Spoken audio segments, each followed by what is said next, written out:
Hi, welcome to the UPM Book Club. We are reading The Wretched of the Earth. And today we are reading the second half of chapter 4, starting on page 161. If you have the hard copy or the PDF that we're reading from. All right, there we go. Comrade Shay, I have that part highlighted there where we left off at last week, if you want to pick up there. Okay, I'm ready. Beautiful. Thank you, Comrade. Should I start? Yep. Go ahead. Okay. In the field of visual arts, for example, the colonized creator, who at all costs wants to create a work of art of national significance, confines himself to stereotyping details. These artists, despite having been immersed in modern techniques and influenced by the major contemporary trends in painting and architecture, turned their backs on foreign culture, challenge it, and setting out in search of true national culture. They give preference to what they think to be the abiding features of national art. But these creators forget, wait a minute, but where am I? We gotta go off. Oh God. Right here, you forget that modes of thought, diet, modern techniques of communication, language, and dress have dialectically reorganized the mind of the people. The colonial period are in the process of undergoing enormous radical transformation. The creator who decides to portray national truth turns, paradoxically enough, to the past and so looks at what is irrelevant to the present. What he aims for in his inner intentionality is the teachers of social thought, external appearances, relics, and nature and knowledge frozen in time.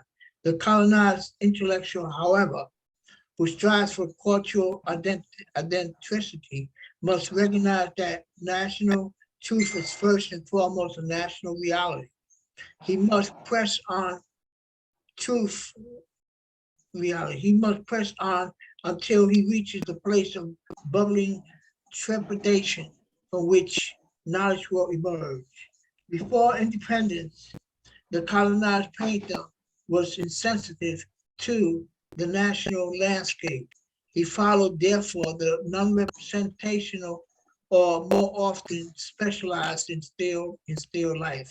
After independence, his desire to reunite with the people confines him to a point by point representation of national reality, which is a flat, untroubled, motionless, reminiscent of death rather than life. The educated cycles go ecstatic over such careful redemption of truth. But we have every right to ask ourselves whether this truth is real, whether in fact it is not outmoded, irrelevant, or called into question by the heroic saga of the people hacking their way into history. Much same could be said about poetry. After the assimilation period of riming verse, the best of the poetic drum beat burst onto the scene. Poetry of revolt, but which is also analytical and descriptive. The poet must, however, understand that nothing can replace the rational and irreversible commitment on the side of the people in arms. Let us quote this part once again. I don't know what that is. Yeah, none of us here know French as far as I'm aware, but if they did like they did on the last one, it'll probably be translated into English at the bottom of the page. Yeah, okay. The colonized poet who is concerned with creating a work of national significance, who insists on describing his people, misses his mark, because before setting pen to paper, he is no fit state to make the fundamental concession which demonstrate mentions.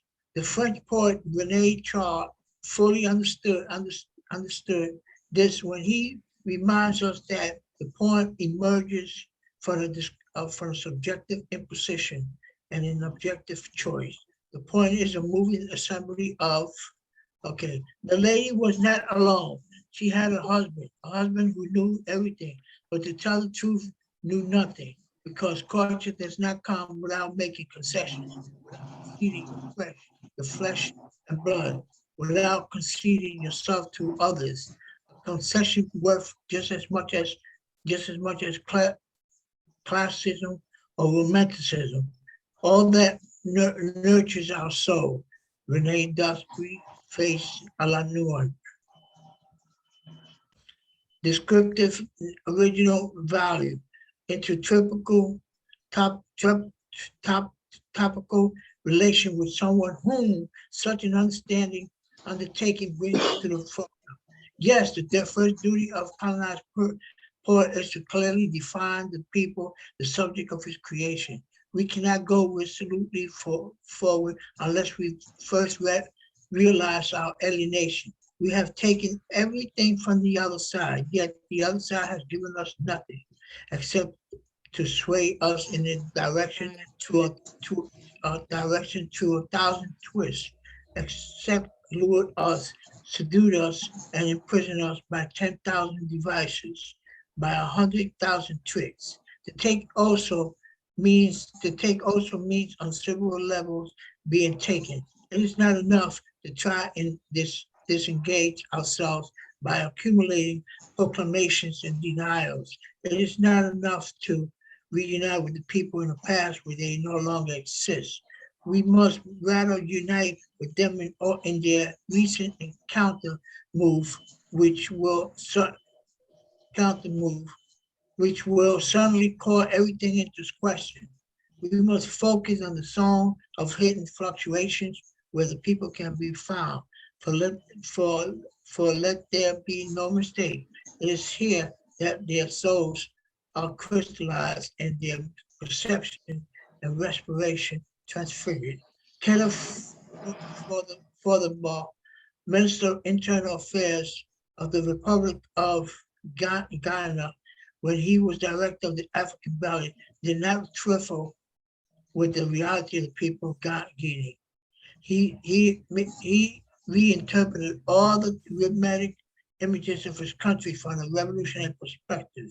It's a constant obsession with identifying the exact historical moment of the struggle, with defining the place of action and the ideas around which the will of the people will crystallize. Here is a form of credo for genuine invitation to us to reflect on the mystification and combat of dawn. It was dawn, the little village which had danced half the night away to the sound of drums was slowly awakening. The shepherds dressed in rags while driving their flocks down the valley to the sound of their flutes. The young girls carrying their water pots on their heads wind their way in single file to the well.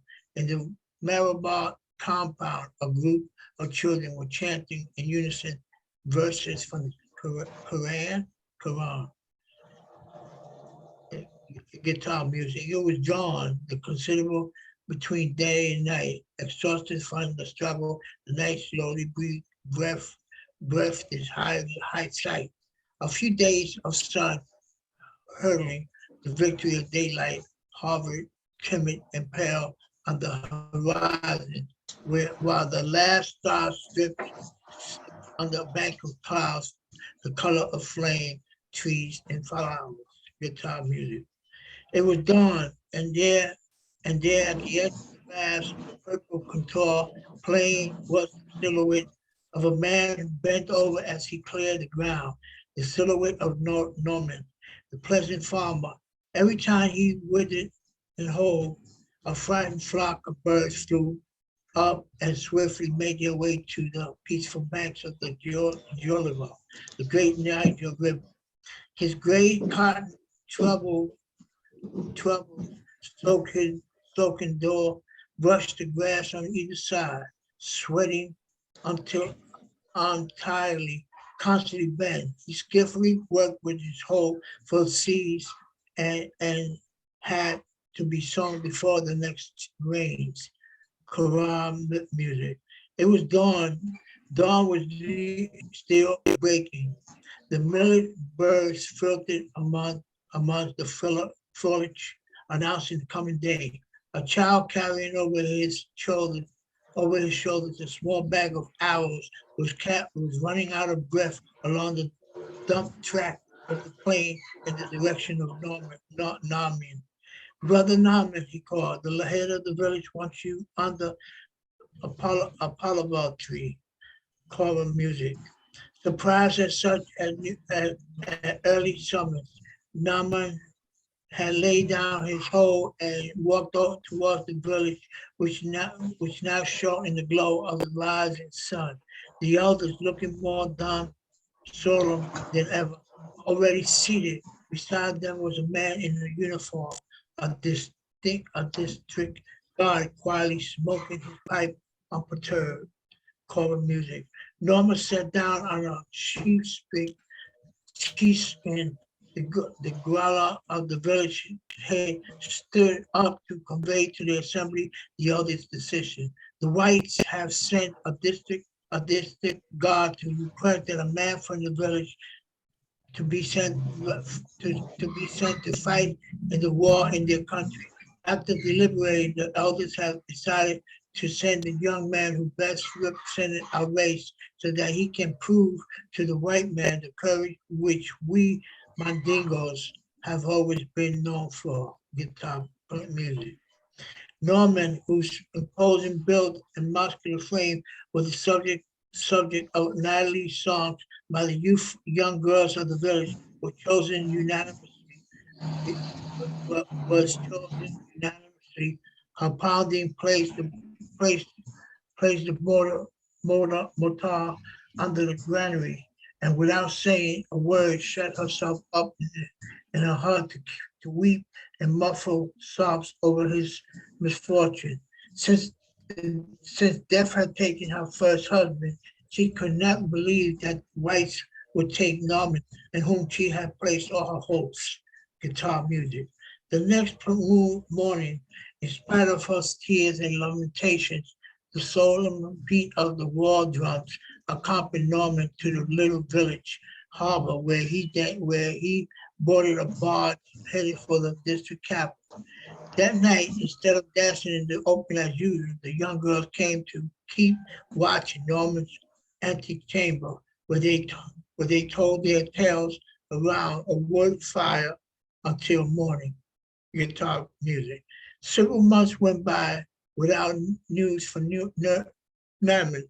Little Kaida became so worried she went to consult the fetus priest in the neighboring village. Even the others met in secret council on the subject, but nothing came out of it. Choral music. At last, one day, a letter arrived addressed to Claudia, concerned about her husband's situation. She left that night and after walking for many long hours, arrived at the district capital where a translator read her letter. Norman was in North Africa in good health and was asking for news of the harvest, the fishing festival, the dances, the palaver tree, and the village. Palaphone. That night, the old woman of the village allowed the young teller to attend the traditional evening palaver in the compound of their most senior member. The village head, overjoyed at the news, offered a huge banquet to all the beggars in the neighborhood. Balaphone. Several months went by once more, and everyone became anxious again for there was still no news of Norman. Claudia was planning on going to consult the fetus priest again when she received the second letter. After Corsica and Italy, Norman was now in Germany and was proud of having been decorated Belafonte. The next time it was just a card which said that none of the men have been taken prisoner by the Germans. The news drew the village into constellation. The elders held council and decided that henceforth Naaman was authorized to dance the Durga, the sacred dance of the vulture, received for those who had performed an exceptional feat. Dance of the Mandingo emperors whose every step represents a period in the history of Mali. Galia found consolation in seeing her husband raised to the dignity of a national hero. Guitar music. Sorry to interrupt. I just saw what page number we're on.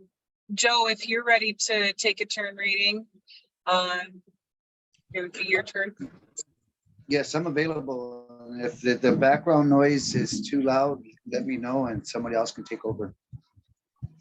Okay, like I can hear a little bit of stuff in the background, but it's not cutting out the audio or anything. So you're good to go.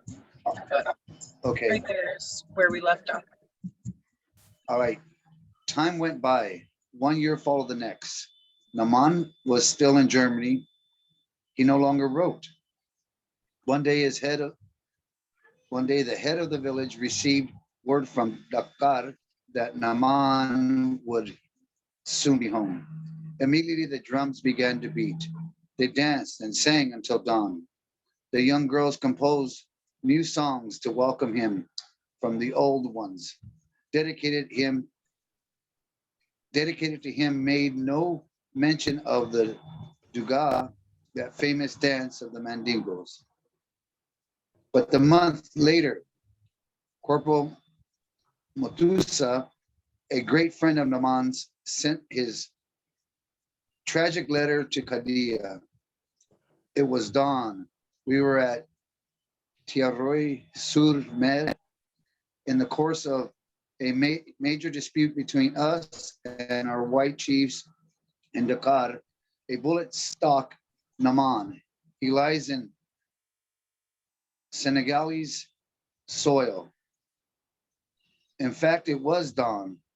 The first rays of the sun lightly brushing the surface of the sea tipped the little foam-flecked waves with gold.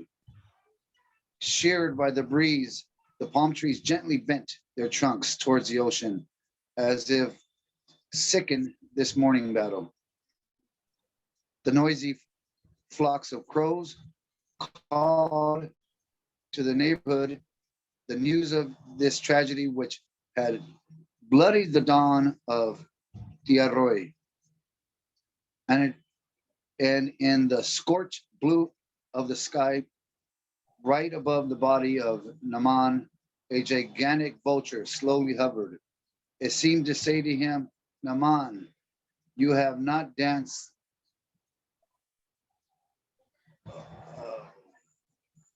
the dance that bears my name. Others will dance it. Sorry, the words are really small, so I'm really trying. But let me continue on. The reason I have chosen this long poem is because of its undeniable pedagogical value. Here things are clear. It is the meticulous account that develops progressively. Understanding the poem is not only an intellectual act, but also a political one.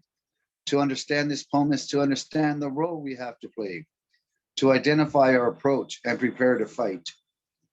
There are no one colonized subject who will not understand the message in this poem. Naaman, hero of the battlefields of Europe, Naaman, who vouched for the power and the continuity of the metropolis, Naaman, moved down by the police at the very moment he returns home, mowed down by the police by the very moment he returns home. This is Setif in 1945, Flor de France, Saigon, Dakar, and Lagos. all the niggers and all the filthy Arabs who fought to defend France's liberty or British civilization will recognize themselves in this poem by Kita Fordeba. But Kita Fordeba sees further after having utilized the native peoples on its battlefields. Colonialism uses them as veterans in the colonies to break up the independence movement. The Veterans Association in the colonies are some of the most anti-nationalist forces that exist. The poet Kita Fordeba was preparing the minister for internal affairs of the Republic of Guyana to thwart the plot organized by the French colonialism. It was in fact with the help of the veterans that the French Secret Service intended, amongst other things, to bring down the newly independent Guyana. When the colonized intellectual writing for his people uses the past, he must do so with the intention of opening up the future, of pouring then into action, of fostering hope, or fostering, should I say. But in order to secure hope, in order to give in substance, he must take part in the action and commit himself bodily, body and soul, to the national struggle. You can talk about anything you like, but when it comes to talking about that one things in a man's life that involves opening up new horizons and enlightening your country and standing tall alongside your people, then power, the muscle power is required. The colonized intellectual is responsible not to his national culture, but to the nation as a whole, whose culture is, after all, but one aspect. The colonized intellectual should not be concerned with choosing how or where he decides to wage his national struggle.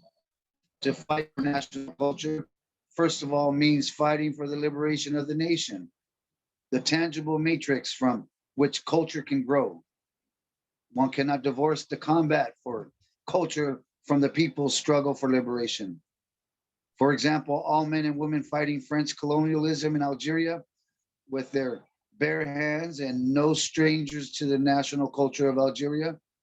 The Algerian national culture takes form and shape during the fight, in prison, facing the guillotine, and after the destruction of the French revolutions. We should not therefore be content to delve into the people's past to find concrete examples to counter colonialism endeavors, to distort and to depreciate. We must work in struggle step with the people so as to shape the future and prepare the ground where vigorous shoots are already sprouting. National culture is no folklore where an abstract populism is convinced it has uncovered the popular truth. It is not congealed masses of noble gestures. In other words, less and less connected with the reality of the national culture is the collective thought process of joining forces and remaining strong. National culture is the developed countries, therefore, must lie at the very heart of the liberation struggle these countries are waging. The African intellectuals who are still fighting in the name of Negro African cultures and who continue to organize conferences dedicated to the unity of that culture should realize that they can do little more than compare coins and I don't know that word, sarcophagi or something. Sarcophagi, There's multiple. no Yes. Sarcophagi. Okay, thank Like you, thank you. a tomb. Okay. There is no common destiny between the national cultures of Guyana and Senegal, but there is common destiny between the nations of Guyana and Senegal dominated by the same French colonialism. If we want the national culture of Senegal to resemble the national culture of Guyana, it's not enough for the leaders of the two countries to address the problems of independence, labor unions, and the economy from a similar perspective. Even then, they should not be absolutely identical, since the people, until the leaders, operate a different space. Mhm. There can be no such thing, a rigorously identical cultures. To believe one can create a Black culture is to forget oddly enough that Negroes are in the process of hurting. And so to create them for the demise of economic and cultural supremacy, there will be no such thing as Black cultures, because no politician imagines he has the vocation to create a Black republic. The problem is knowing what role these men have in stone for their people, the type of social relations they will establish, and their idea of the future of humanity. This is what matters. All else is hot air and mystification. In 1959, the African intellectuals meeting in Rome constantly spoke of unity. But one of the leading bards of this cultural unity is Hakis Rambermanehara, today a minister in the government of Madagascar, who I don't see that word, toned the government's line to vote against the Algerian people in the United Nations General Assembly. Rabe is, if he had been sincere with himself, should have resigned from the government and denounced those men who claimed the will of the Bagisi people. The 90,000 dead of Madagascar did not authorize Rabe to oppose the aspirations of the Algerian people at the UN General Assembly. The school prize giving ceremony in Dakar, the President of the Republic of Senegal,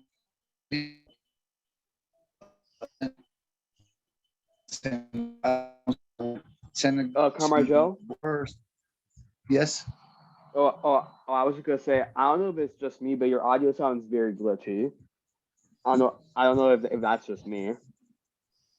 I think it's the background noise that's around me.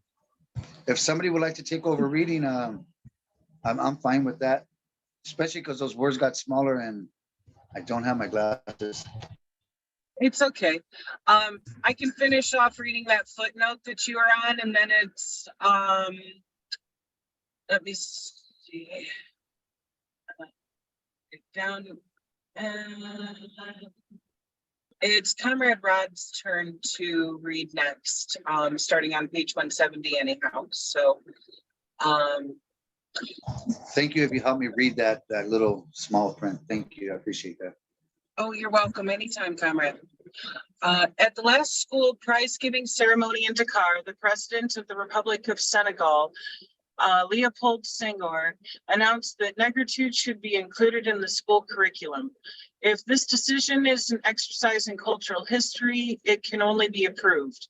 But if it is a matter of shaping Black consciousness, it is simply turning one's back on history, which has already noted the fact that most, quote, Negroes have ceased to exist.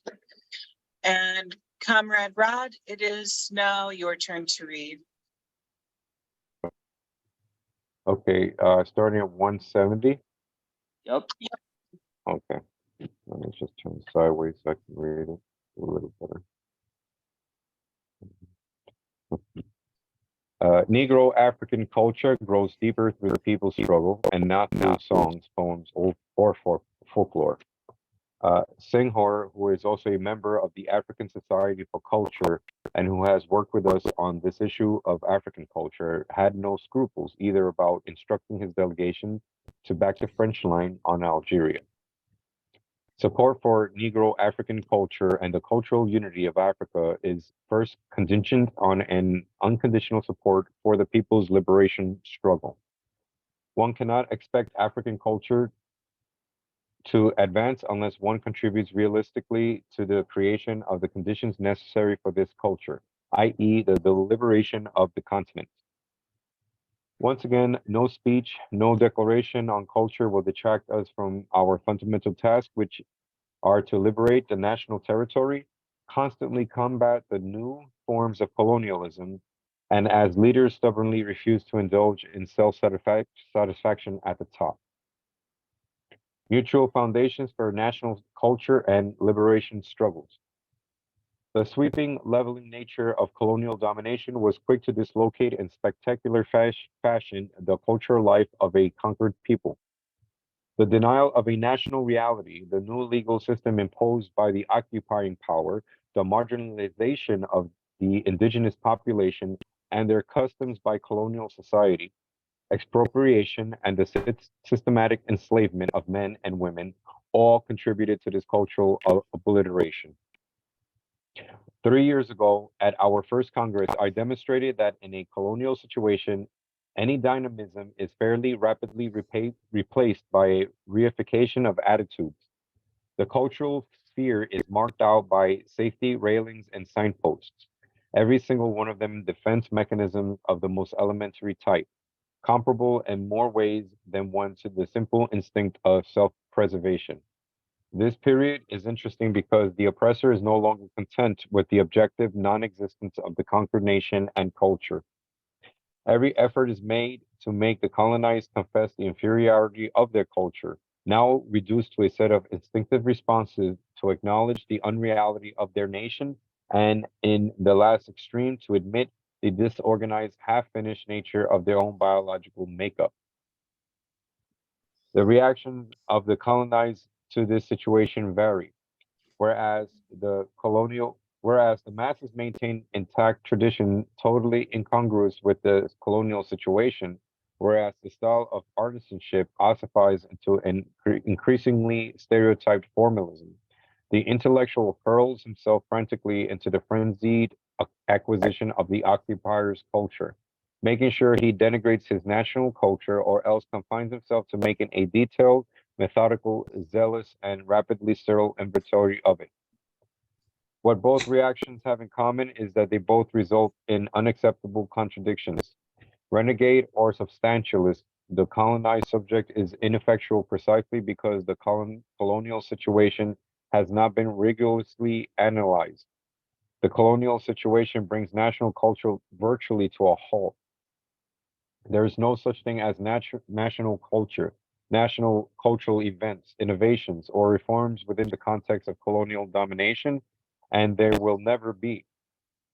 There are scattered instances of both attempt to revive a cultural dynamism and reshape themes, forms, and tones.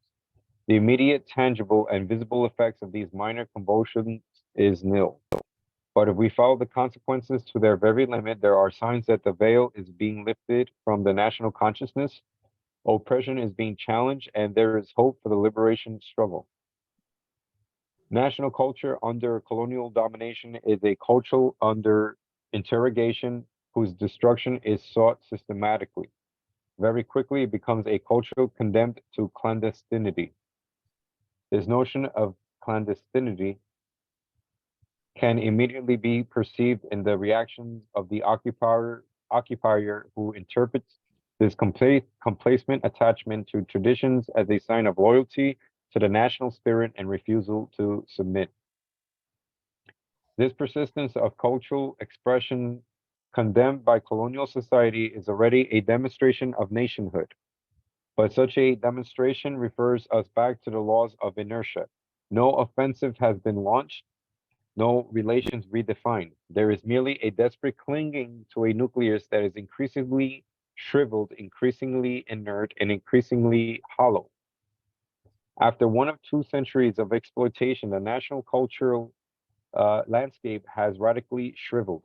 It has become an inventory of behavioral patterns, traditional costumes, and miscellaneous customs. Little movement can be seen. There is no real creativity, no ebullience. Poverty, national oppression, and cultural repression are one and the same. After a century of colonial domination, culture becomes rigid in the extreme, congealed, and petrified.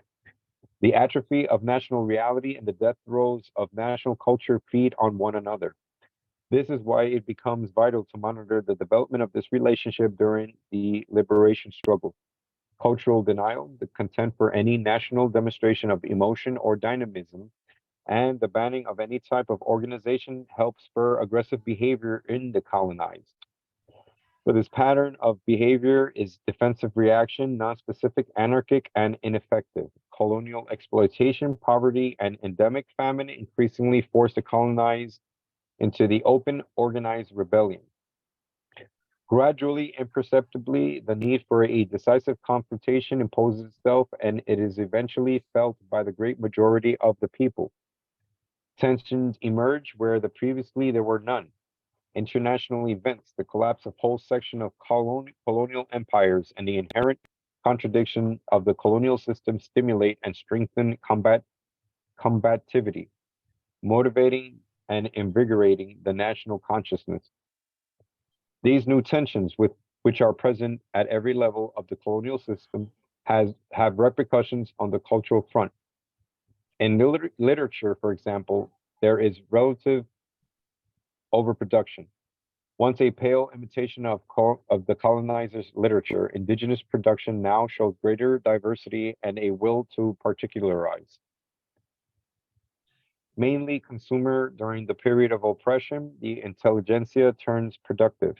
This literature is at first confined to the genre of poetry and tragedy.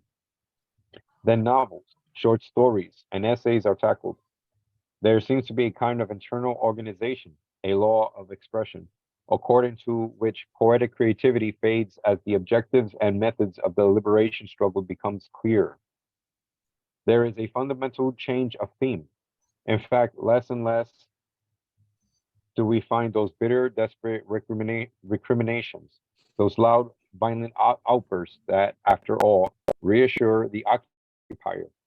In the previous period, the colonialists encouraged such endeavors and facilitated their publication.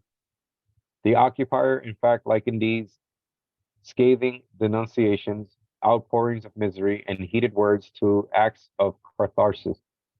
Encouraging these acts would, in a certain way, avoid dramatization and clear the atmosphere.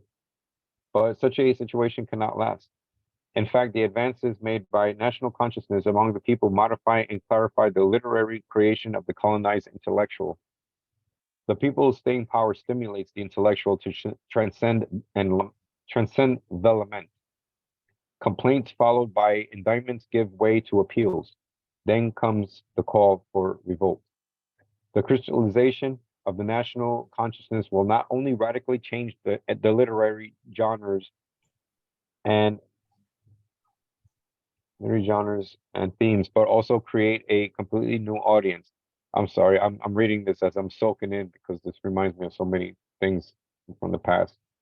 But whereas the colonized intellectual started out by producing work exclusively with the oppressor in mind, either in turn to charm him or to denounce him by using ethnic or subjectivist categories, he gradually switches over to addressing himself to his people.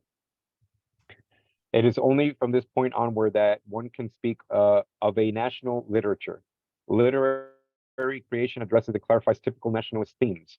This is combat literature in the true sense of the word, in the sense that it calls upon a whole people to join in struggle for the existence of the nation. Combat literature because it informs the national consciousness, gives it shape and contours, and open up new unlimited horizons. Combat literature because it takes charge, because it resolves situated in historical time. Thank you, Comrade Rod. You're welcome. Comrade Gabby, it is your turn to read. Starting right here. Thank you, Sister Zen. This book is amazing at another level. Okay, I'm going to read it right now. At another level, oral literature, tales, epics, and popular songs previously classified and frozen in time begin to change. The storytellers who recited inert episodes revive them and introduce increasingly fundamental changes. There are attempts to update battles and modernize the types of struggle, the heroes' names, and the weapons used. The method of illusion is increasingly used. Instead of a long time ago, they substitute the more ambiguous expression, "What I'm going to tell you happened somewhere else, make what happened here today or perhaps tomorrow." In this respect, the case of Algeria is significant. From 1952 to 1953 on, its storytellers, grown stale and dull, radically changed both their methods and narration and the content of their stories. Once scarce, the public returned in droves. The epic, with its standardized forms, reemerged. It has become an authentic form of entertainment that once again has taken on a cultural value. Colonialism knew full well what it was doing when it began systematically arresting the storytellers after 1955. The people's encounter with this new song of heroic deeds brings an urgent breath of excitement, arouses forgotten muscular tensions, and develops the imagination. Yep, cultural revolution. Every time the storyteller narrates a new episode, the public is treated to a real invocation. The existence of a new type of man is revealed to the public. The present is no longer turned inward, but channeled in every direction. The storyteller once again gives free rein to his imagination, innovates and turns creator. It even happens that unlikely characters for such a transformation, social misfits, such as outlaws or drifters, are rediscovered and rehabilitated. Sorry about that. Let me just do this. There we go. Close attention should be paid to the emergence of the imagination and the inventiveness of songs and folk tales in a colonialized country.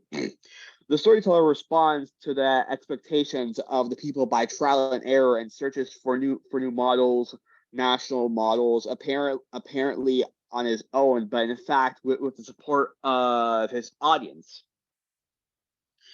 Comedy and farce disappear or else lose their appeal. As for drama, it is no longer the domain of the intellectual's tormented conscience, no longer characterized by despair and revolt. It has become the people's daily lot. It has become part of an action in the making or already in progress. In artisanship, the congealed, petrified forms loosen up.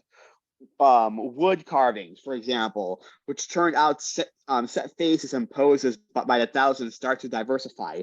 The expressionless or tormented mask comes to life, and the arms are raised upwards in a gesture of action. Compositions with 2, 3, or 5 figures emerge, and an avalanche of amateurs and dissidents encourages the traditional schools to innovate. The new stimulus in this particular cultural sector very often goes unnoticed, yet its contribution to the national struggle is vital. By bringing faces and bodies to life, by taking the group set on a single scale to a single socle as creative subject, the artist inspires concerted action. The awakening national conscience has had a somewhat similar effect in the sphere of ceramics and pottery. Yeah. Formalism is abandoned. Jugs, jars, and trays are reshaped, at first only slightly and then quite radically. Colors, once restricted in number, governed by laws of traditional harmony, flood back, reflecting the effects of the revolutionary upsurge. Certain certain blues that were apparently banned for eternity in a given cultural context emerged unscathed.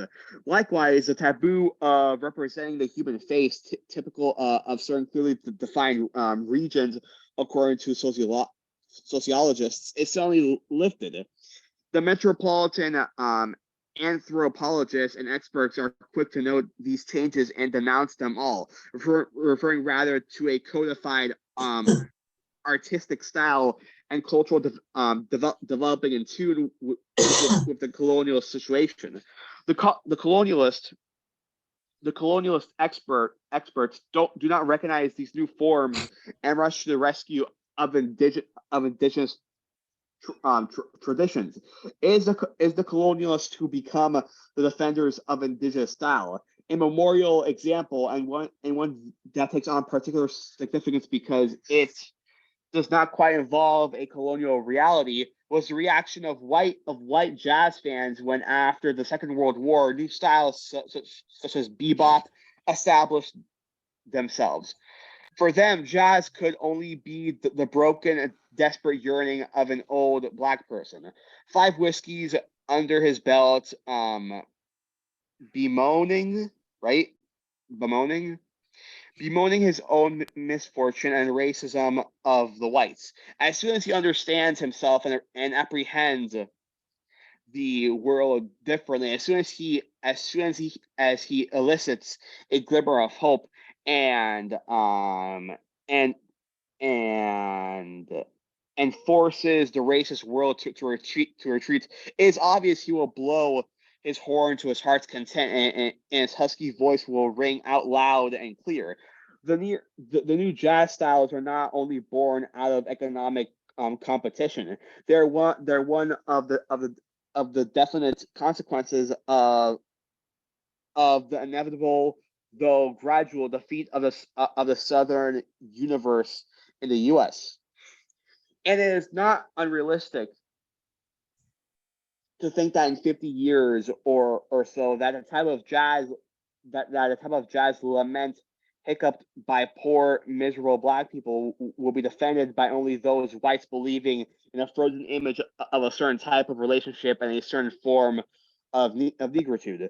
We would also uncover the same transformations, the same progress, and the same eagerness if we inquired into the fields of dance, song, rituals, and traditional ceremonies. Well before the political or armed struggle, a careful observer would sense and feel in these arts the pulse of a fresh stimulus and the coming combat. Unusual forms of expression, original themes no longer invested with the power of invocation, but the power to rally and mobilize with the approaching conflict in mind.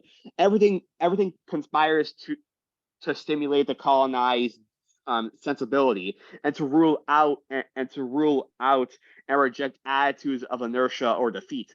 By imparting new meanings and dynamism to artisanship, dance, music, literature, and the oral epic, the colonized subject restructures his own perception. The world no longer seems doomed. Conditions are ripe for the inevitable confrontation. Sorry. We have witnessed the emergence of a new energy in the cultural sphere. We have seen this energy, these new forms are linked in the maturing of the national consciousness and now become increasingly objectified and institutionalized. Hence the need for nationhood at all costs. A common mistake, hardly defensible, moreover, is to attempt cultural innovations and reassert the value of indigenous culture within the context of colonial domination. Hence, we arrive at a seemingly paradoxically proposition. In a colonized country, nationalism in its most basic, most rudimentary, and undifferentiated form is the most forceful and effective way of defending national culture. A culture is first and foremost the expression of a nation, its preference, its taboos, and its models. Other taboos, other values, other models are formed at every level of the entire society. National culture is the sum of all of these considerations, the outcome of tensions and internal and external to society as a whole and its multiple layers. In a colonial context, culture, when deprived of the twin supports of nation and the state, perishes and dies. National liberation and the resurrection of the state are the preconditions for the very existence of a culture. The nation is not only a precondition for culture, it's ebullition, its perpetual renewal and maturation is a necessity. First of all, it is the struggle for nationhood that unlocks culture and opens the door for creation. Later on, it's the nation that will provide culture with the conditions and framework of expression.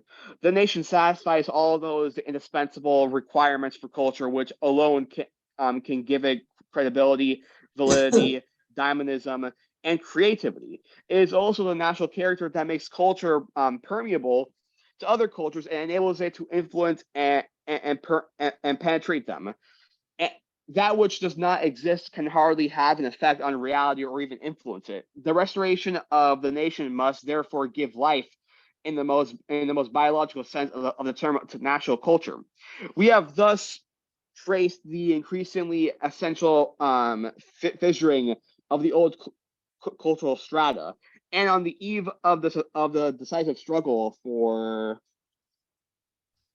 national liberation, grasp the new forms of expressions and the fight of the imagination. These sorry. I'm keeping track of the page numbers. Oh yeah. All right. Thank you, Gabby. Welcome. Does anyone else want to read? It's my turn. Oh hell yeah. There now remains one fundamental question. What is the relationship between the struggle, the political or armed conflict, and culture? During the conflict, is culture put on hold? Is the national struggle a cultural manifestation? Must we conclude that the liberation struggle, though beneficial for culture, posteriori, is in itself a negation of culture? In other words, is the liberation struggle a cultural phenomenon? We believe the conscious, organized struggle undertaken by a colonized people in order to restore national sovereignty constitutes the greatest cultural manifestation that exists. It is not solely the success of the struggle that consequently validates, energizes culture. Culture does not go into hibernation during the conflict. The development and internal progression of the actual struggle expand the number of directions in which the culture can go and hint at new possibilities. The liberation struggle does not restore to national culture its former values and configurations. This struggle, which aims at a fundamental redistribution of relations between men, cannot leave intact either the form or substance of the people's culture. After the struggle is over, there is not only the demise of colonialism, but also the demise of the colonized. This new humanity for itself and for others inevitably defines a new humanism. This new humanism is written into the objectives and methods of the struggle. A struggle which mobilizes every level of society, which expresses the intentions and expectations of the people, and which is not afraid to rely on their support almost entirely, will invariably triumph. The merit of this type of struggle is that it achieves the optimal conditions for cultural development and innovation. Once national liberation has been accomplished under these conditions, there is none of that tiresome cultural indecisiveness that we find in certain newly independent countries, because the way a nation is born and functions exerts a fundamental influence on culture. A nation born of the concerted action of the people, which embodies the actual aspirations of the people and transforms the state, depends on exceptionally inventive cultural manifestations for its very existence. The colonized who are concerned for their country's culture and wish to give it a universal dimension should not place their trust in a single principle, that independence is inevitable and automatically inscribed in the people's consciousness. In order to achieve this aim, national liberation as objective is one thing, the methods and popular components of the struggle are another. We believe that the future of culture and the richness of a national culture are also based on the values that inspired the struggle for freedom. And now the moment has come to denounce certain Pharisees. Humanity, some say, has got past the stage of nationalist claims. The time has come to build larger political unions, and consequently, the old-fashioned nationalists should correct their mistakes. We believe, on the contrary, that the mistake, heavy with consequences, would be to miss out on the national stage. If culture is the expression of national consciousness, I shall have no hesitation in saying, in this case point, that in the case in point, that national consciousness is the highest form of culture. Self-awareness does not mean closing the door on communication. Philosophy teaches us, on the contrary, that it is guaranteed, that it's guaranteed. National consciousness, which is not nationalism, is alone capable of giving us an international dimension. This question on national consciousness and national culture takes on a special dimension in Africa. The birth of national consciousness in Africa strictly correlates with an African consciousness. The responsibility of the African towards his national culture is also a responsibility toward, quote, Negro African culture. This joint responsibility does not rest upon a metaphysical principle, but mindfulness of a simple rule which stipulates that any independent nation in an Africa where colonialism still lingers is a nation surrounded, vulnerable, and in permanent danger. If a man is judged by his acts, then I would say that the most urgent thing today for the African intellectual is the building of his nation. If this is true, i.e., if it expresses the manifest will of the people, if it reflects the restlessness of the African peoples, then it will necessarily lead to the discovery and advancement of universalizing values. Far then from distancing it from other nations, it is the national liberation that puts the nation on the stage of history. It is at the heart of national consciousness that international consciousness establishes itself and thrives. And this dual emergence, in fact, is the unique focus of all culture. That was awesome. Holy hell. Yeah, That was so good. Right? I love the way Fanon expresses himself, and Same. really he goes into such intricate detail on how these things are interlaced and multifaceted vicinities of like how colonialism actually affects the culture that it has invaded. Mm-hmm. Yeah, exactly. You know, how he describes how under colonialism, the culture of the colonized nation is constantly under attack, being erased, killed off, genocided, and made trivial, and is through reigniting said culture through cultural revolution, through innovation that will empower and increase class consciousness within these oppressed nations. It's really awesome. I love it so much. You know, it's beautiful. I love the example that he used there of that poem about the woman waiting for her husband to come home from war too, that he was forced to fight on behalf of the people who fucking colonized him. Yep. And died as he was trying to make his way home. And it's like, what must have been going through her mind to lose her husband on behalf of the people oppressing them? You know? I cannot imagine that shit. I can't imagine that. The floor's open if anybody has any input, any thoughts they want to share on this chapter. 100%. Maybe I could share some insight from what I read, from reading that and hearing it being read and reading in the past. I've always thought about on the United States side, rather, but it being Pan-American and this being all over the world. But you know, specifically in the world I grew up in, I couldn't help but to, from the history in the past, thinking about African American culture after slavery and how they had to create and recreate subcultures in order to survive Jim Crow, but then it would lead towards unity in certain points, like the Pullman organizing later on, decades later. And then looking at it from Puerto Rico perspective, redefining their culture and all the way down, both meeting each other in New York City and different forms.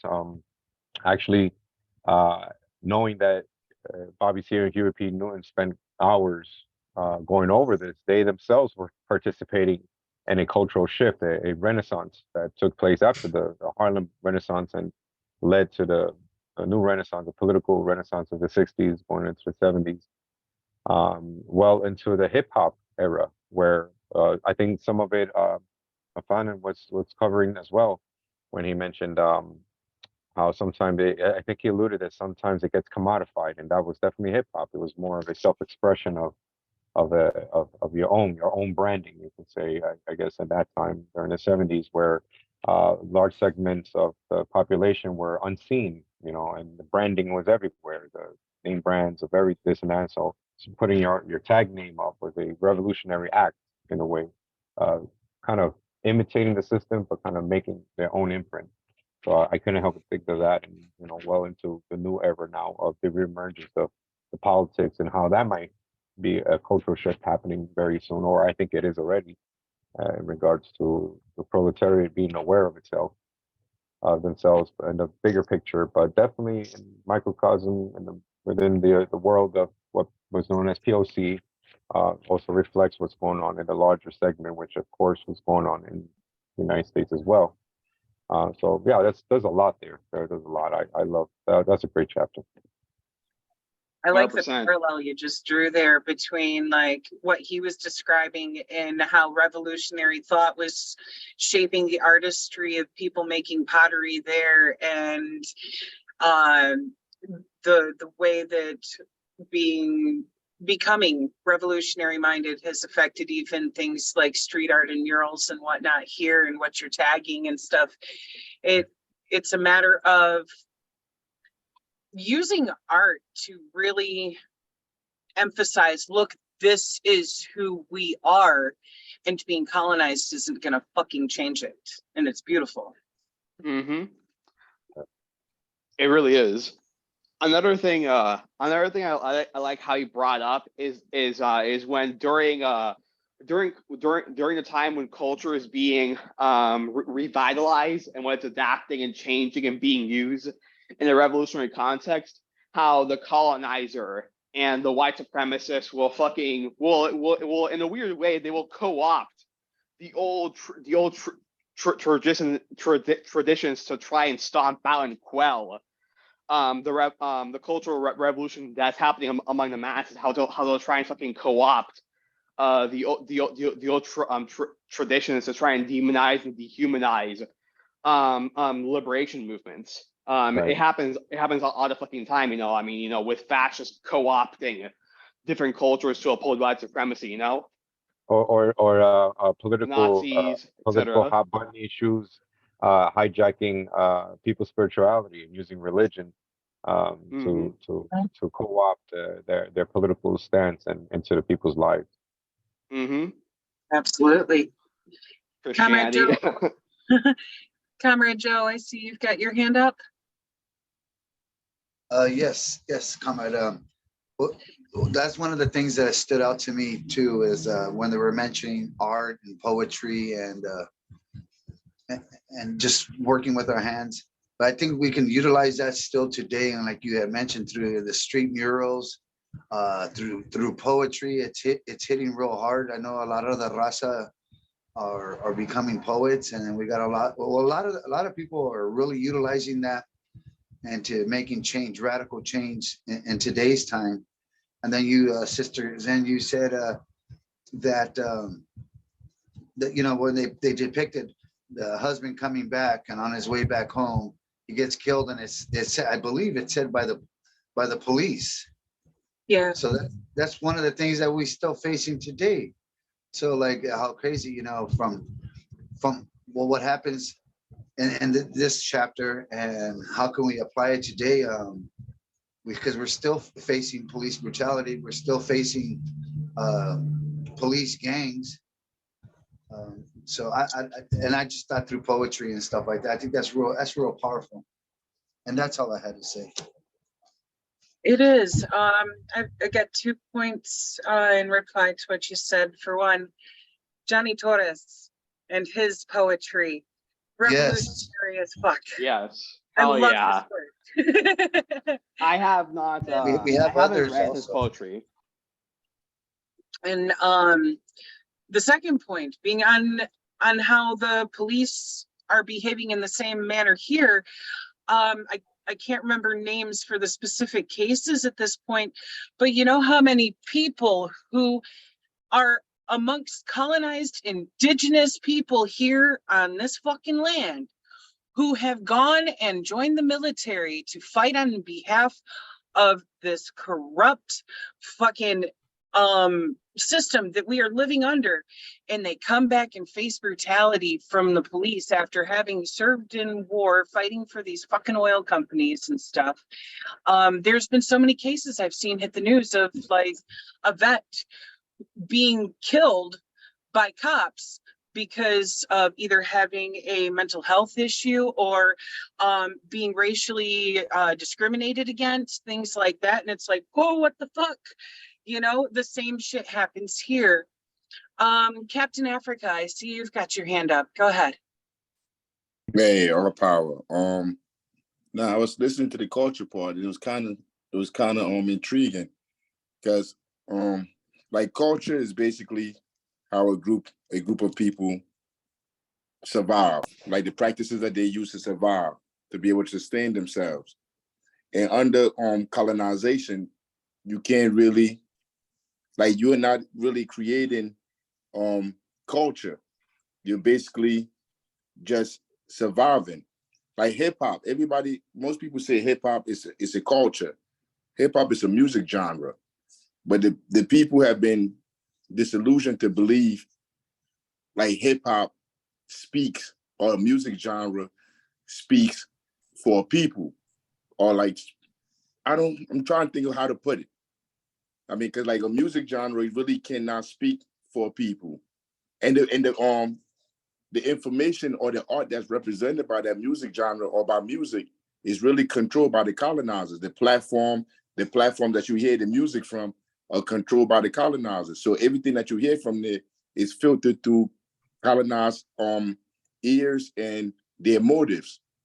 So how can things like that really be culture? Like right now, I believe like Black people are living in like it's an Uncle Tom culture, where they basically sell themselves and their communities out to be able to sustain themselves in real time, not caring about the future, the past, or anything. Just like when we was growing up as kids, what they keep telling us is get an education so you could get a good job and get away from here and move out of here. I mean, but once you go through that system and you understand that the cultural practices, the thing that you're practicing, like going to college, moving away, getting a job where you're being used by imperialists, your time, your life is being used up for you to pay rent for material stuff. Like that is not a culture. I mean, you're just going through the system. You're just going through what the colonizers want you to do. You're basically the means of production, and you're just being filtered through that. So it's like you can't really have culture if you don't control the space that you're in, if you don't control the institutions that are around you. And that's what I was getting from what he was saying. I don't know. Maybe I'm wrong. I don't know. I gotta hear other people what they think. I think you hit multiple nails on the head there with that one.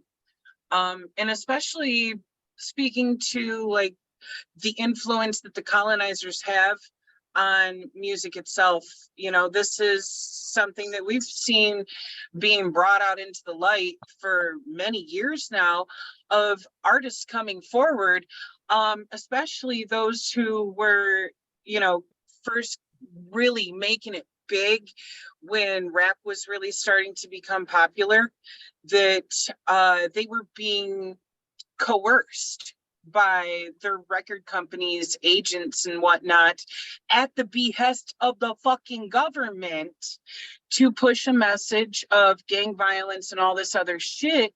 And a lot of that was being pushed not just by the government, but by people who were starting up these private prisons for profit.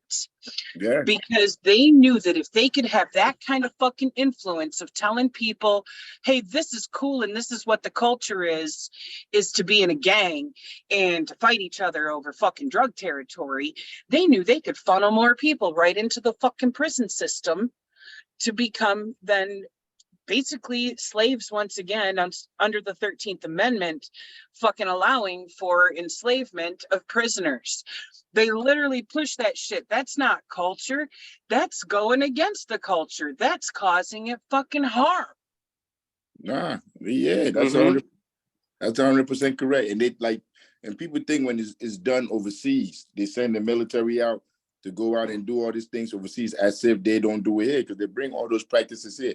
Yo, every movie, every television show, everything that is produced through this platform is basically controlled by the government, by imperialists.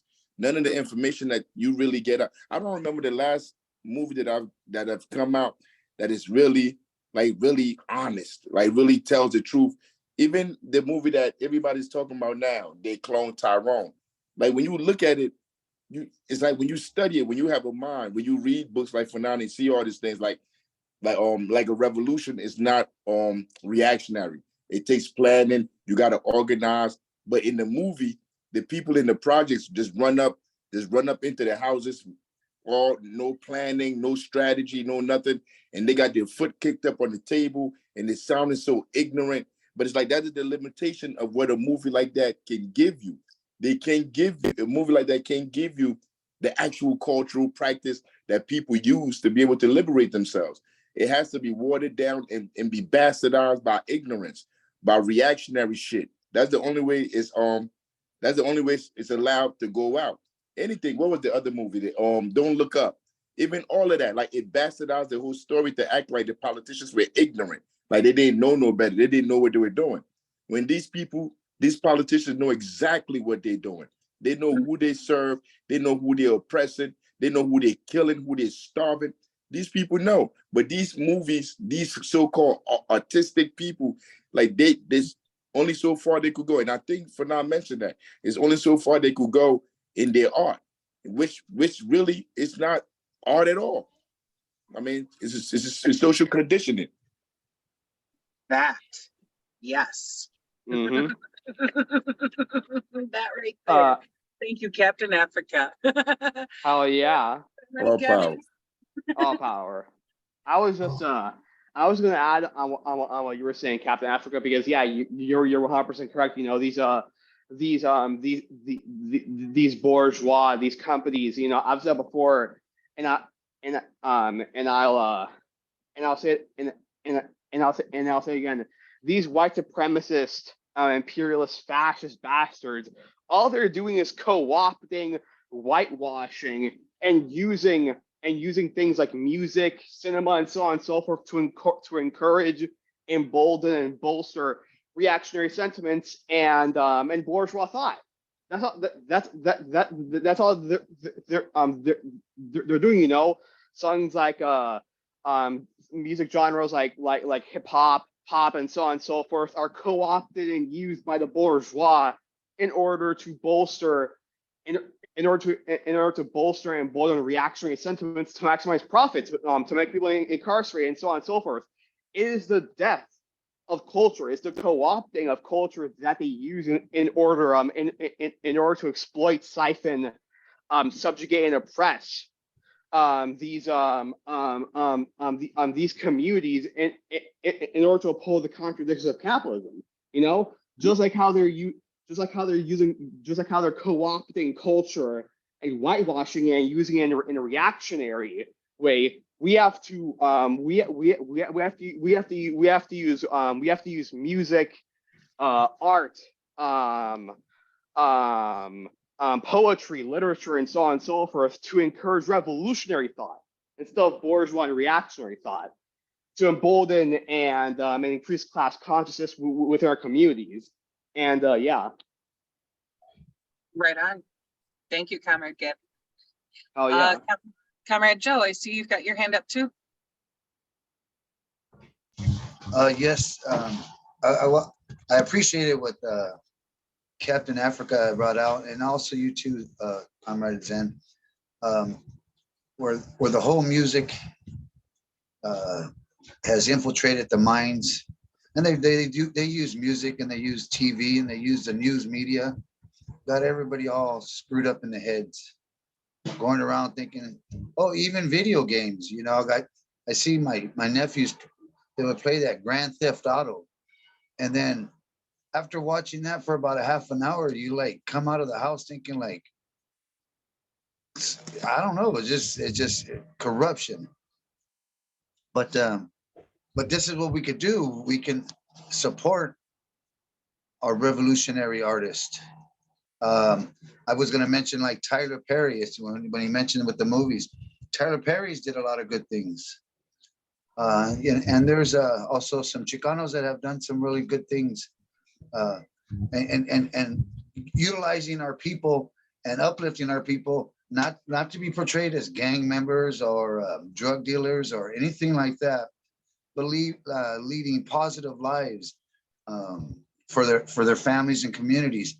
And then if the people and the masses were to go and pay for those tickets to go even see those and support those people that do stuff like that, then it would make a little bit of a change, a little bit of the dent.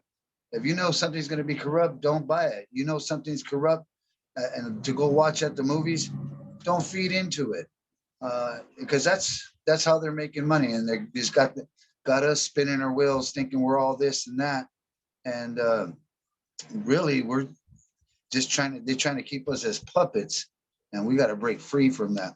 But that's all. Oh, and then one more, and Sister Zen, I just got word, I don't know if I told you that Phoenix, Arizona, close to where you live, is the #1 place for police brutality.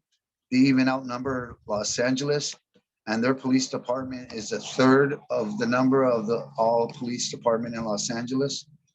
So it ain't. I just got that, and I was like, because we're doing support, we're making work for that. But I didn't know that Phoenix, Arizona ranked even above Los Angeles. I don't know if it's the most one, but I know it's above Los Angeles. And I was like, whoa. So I just wanted to touch back on that before I forget. And that's all. I don't want to talk too much. Anyone else? I'm gonna have to look into that. I was unaware of that. So thank you for bringing that to my attention. But honestly, it doesn't fucking surprise me, because this area is so incredibly diverse, but you don't see that diversity reflected in who's doing the policing. And much like in other areas where this has been a huge systemic problem, you see a lot of white people from the suburbs policing areas that are more diverse, where they don't fucking live, they have no connection to the community, and out comes their fucking, racism, their classism, the whole fucking 9 yards. And it's really disturbing, especially when coupled with how much like border patrol and shit we have around here too, because those pigs don't just stick to patrolling the border. They're also patrolling the fucking streets. They're out here. I've seen so many accidents almost happen because of border patrol pigs trying to fucking do traffic stops and like chasing people down like they're fucking hunting them. Like they will fucking profile you even based on what kind of car you're driving, presuming like, oh, you have pigment and you're driving a nice car, you must be a drug dealer type shit, and be stopping people just for having a nice fucking car. It's ridiculous. It's fucking insane out here. Every time I go through Arizona, I get a ticket. Oh God. But luckily, I'm clean. But every time, that's just on the highways. I'm not talking in the city streets. But every time I go, one time I got 3 tickets all in one trip from California to El Paso, and I was like, whoa, man! I definitely fear Arizona when it comes to traveling with your family or by yourself, because it ain't nothing nice. And be beautiful state though, not talking negative. Well, I mean, you know, environment wise, and I mean natural environment, it's a beautiful state. But who is there a lot of reactionary shit around here? Honestly, you know, knock on wood, I'm thankful I haven't been pulled over, but most of these pigs probably presume that it's an old person driving this rig, because I live in a older motorhome. So that's probably the only reason why my ass ain't been harassed by the pigs out here. They probably think I'm just an old snowbird. But Yeah, I think that's exactly what it is. Because going through there, especially if you have California plates, sometimes they're like, oh, little sticklers for California plates.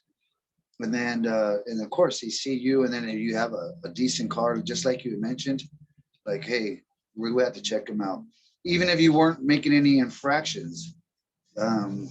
right. Because usually they say, oh, well, I'll give you a ticket for 3 miles over the speed limit. I was like, good grief. I mean, what is the judge, your brother-in-law, or what? You know what I mean? You guys talk about this. I mean, who's going to give a ticket for 3 miles over the speed limit? That's ridiculous. And that's them trying to hit those fucking quotas. I know. And people have reason to push a car or even violate any of your rights. Like real authoritarians there. I'm sure a lot of police departments are. It's happening in East Los Angeles too. When you're talking about diverse communities, I'm sure it's happening in all our major cities and our suburbs. Definitely things we rap about that. Let's write about that. You know what I mean? Let's make a poem about that. That's all. Right. I see Captain Africa has his hand raised, and Shay had also like physically thrown your hand up. So Captain Africa, you have the mic, and then Shay, you're next. They all power. Just with the police. I live in a predominantly, I think it's like 48% black and like 50% Hispanic. So the pigs around us is all black and Hispanic. And I rarely see a white officer really doing any of the stopping or the like last week I saw the police grab somebody and threw them in the car. They didn't read them no rights or nothing. I mean, in tinting windows and stuff. Like, it's the whole police industry, they work for the imperialists. So it doesn't matter where they at. It don't matter if it's all white people in the town. They come in to get that money because they need that money to be able to fund their own coffers. So like no matter what, they're coming. And we gotta understand that. It's like, yeah, there's a racial dynamic, but it's really a class and it's capitalism. So they have to cannibalize somebody for somebody else to survive. And Tyler Perry is the worst thing that happened to black people when it comes to propaganda. He's the modern day Stephen Fetchit, man. Like, I don't know anybody that produces or make propaganda that's suitable for the people to consume. Because every propagandist, every celebrity, every artist, anybody that's famous, that they have made famous, they're worthless to the people, to all people. And Tyler Perry, his propaganda on minstrel shows on what the hegemony describes black people to be. And this is what he regurgitates in his movies. The color, the lighter skin, the dark skin, he perpetuates all these things in his shows. I mean, so I know it's kind of hard not to see it. I mean, if you don't really know it. But Tyler Perry is like, man, he's a CIA agent. All these people work for the government. All their propaganda, all those movies. What was the last one? Patience. What was that movie with the 5 kids that got locked up in New York? The Central 5, whatever. All these movies, all these Martin Luther King movies, Malcolm X movies, all this art they put out, it's trash. It's not what really these people stood for. They never talk about what these people really stood for, what they believe. They just give you caricatures of who they are. And people soak that up thinking it's revolutionary, but it leads to nothing. I mean, this is the last time I'm interrupting. Oh, you're definitely not interrupting. The floor is open for discussion, comrade. Yeah, for anyone, Captain Africa. I'm really excited that you're here, because I know you have. I always love your speeches and when you talk, and you always and I always love how you explain things. So I'm glad that you're here with us. You're not interrupting at all. And No problem. that No goes problem. and that goes for everyone at all. I want to hear what everyone has to say. Sister Patience, Comrade Joe, and everyone here. Real quick, I just want to say on that tip, what you were describing, dealing with out there in New Jersey, that right there is exemplary of neocolonialism. Of, you've got pigs that are people of color that are oppressing your community on behalf of the white supremacist system. And that one right there is a prime example to be able to use with people when they don't come to the table knowing already what neocolonialism is. Colonialism is the colonizer putting the gun to your head, neocolonialism being the colonized and the oppressed putting the gun to their own heads or to the heads of their communities. And that's what the fuck is happening right there. Comrade Shay, you are next, and then after you, Comrade Patience. We talking really about cultural genocide, which most of us third world people are overwhelmed with. It's a shame, man, when I look at the TV and I see some rappers and they're talking nothing but bullshit. And I said to myself, well, I know that they ain't talking about me. They must be talking about their oppressor. When I came home from prison, I was fortunate enough to get the chance to watch the Spook Who Sat by the Door. It was a movie that was out. And that really, in a way, that movie gave me a lot of ideas, which I ain't gonna talk about right now. But we are overwhelmed with the genocide, and a lot of our people, man, it's crazy. I go to Puerto Rico, man, to visit my family, and I see, man, Puerto Ricans, man, walking around with little badges with a symbol flag, the American flag, and that hurts me, man. I always got to get on top, get in their ass, man, about that. But they say, oh, I'm an American. I'm an American. I say, you're not an American. You was forced to be an American. You're not an American. And Puerto Ricans were forced to be an Americans. We were forced, literally forced, and I would go to the extent of even saying that they put guns to our head, to make us, Americans. They made us Americans just when World War II. That was the purpose of making us Americans, so that they could send us off, man, to fight for their bullshit. I see TikTok as also another form of colonialism, and I got my little granddaughter here. She's always on that TikTok, and I'm educating her little by little, But her thing is science, so I'm good with science too. So I talk about science, and with no reflection on nobody who may be religious here, but I'm always talking to my granddaughter about God, and telling her the real truth, because if we're gonna talk the truth, we need to talk the truth.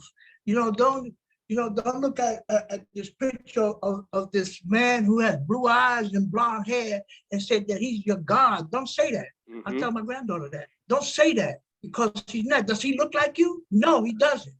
As a matter of fact, he doesn't even look like many whites. He doesn't look like many white people. Yep. Every time you turn around, you got a picture of Jesus on a wall. And it's not but cultural genocide. That's what it is. Not but cultural genocide. Mm-hmm. And our people are overwhelmed with cultural genocide. They're killing us little by little. But it's fortunate enough we got some revolutionaries in our midst, and those are the ones that need to step up to the plate and do what they need the best that this enemy has done, man. And if we don't clean it up, nobody will. Right on. That's what I got to say. on the religion tip, it's one of those things that got co-opted. This goes all the fucking way back to the Roman Empire, that Yeah. when Constantine ordered the Septuagint to canonize the Bible to spread throughout the Roman Empire, he did many things that were really bastardizations of what those original religious scrolls actually said. He removed all of the divine feminine. He also instilled like racist ideology in there too, because he was using the religion as a means to oppress the people, to subjugate the people. And that's much easier to do when you use sexism and patriarchal bullshit to automatically subjugate half the population.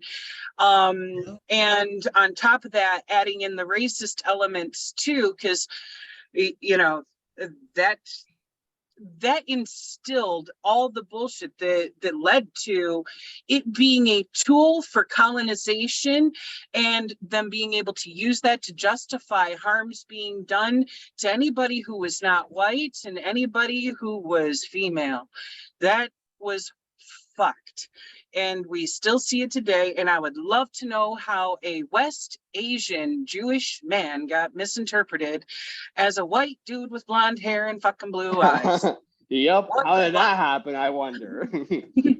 Like, white Jesus, capitalist What the fucking hell? superhero. Get the fuck out of here. Yeah, exactly. Throughout the course of human history and throughout the course of class struggle, religions, traditions, belief systems, and so on and so forth have been co-opted to uphold to uphold the oppressor class and their interests, to justify imperialism and the exploitation of people. What the Roman Empire did is the exact same shit that the United States is doing today. It's literally the exact same shit. They're literally just taking and replicating from the Roman Empire's playbook on their fucking white supremacist fucking distortion, co-opting of the Bible and of Jesus. Because originally, not to go on the whole tangent, but originally the Bible wasn't taken literally. It was taken metaphorically and symbolically, and with the teachings of the Bible pre Roman Empire, with the teachings of the Bible being applied to the specific historical, cultural, and materialistic conditions of the time. The Bible being taken literally is in fact a more recent development throughout the existence of Christianity as a whole. Because for the most part, Christianity wasn't taken literally, but it was actually an atheistic religion. Same thing with Buddhism, if I'm correct. But yeah. It's been nothing but a tool of oppression everywhere that it's been used in colonization, whether it be to falsely justify enslavement or other forms of oppression. That's still what we see it doing today, with it being used to justify completely fucking unethical laws being passed against gay people, trans people, you name it. It's abortion. No different. I've even seen posts from like Jewish rabbis saying, this fucked conversation happening right now amongst politicians, especially ones like Ron DeSantis, concerning how they view trans people, is no fucking different than how the Nazis treated Jews. No fucking different. The conversation is the fucking same. It's quote unquote the trans question. And it's fucked. Yep. But, on that note, General Secretary Patience, you've had your hand up for a minute. I would love to hear your thoughts here. All power. All power. Speaking of all power. Speaking of, we call him White Baby Jesus. White Baby Jesus. I was at the I went one time when I was going to catch the train in New York, because I worked in New York. There was these two Mormons on the other side of the turnstile, and I try not to pay anytime I can, which is most often. So I told one of them, open the door for me. They like, nah, they can't. I can't do that. I was like, Jesus would have did it. Like, what the fuck? But anyway, just thought I shared that.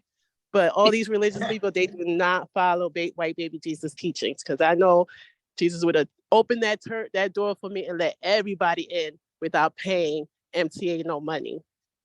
But Right. anyway. Oh yeah.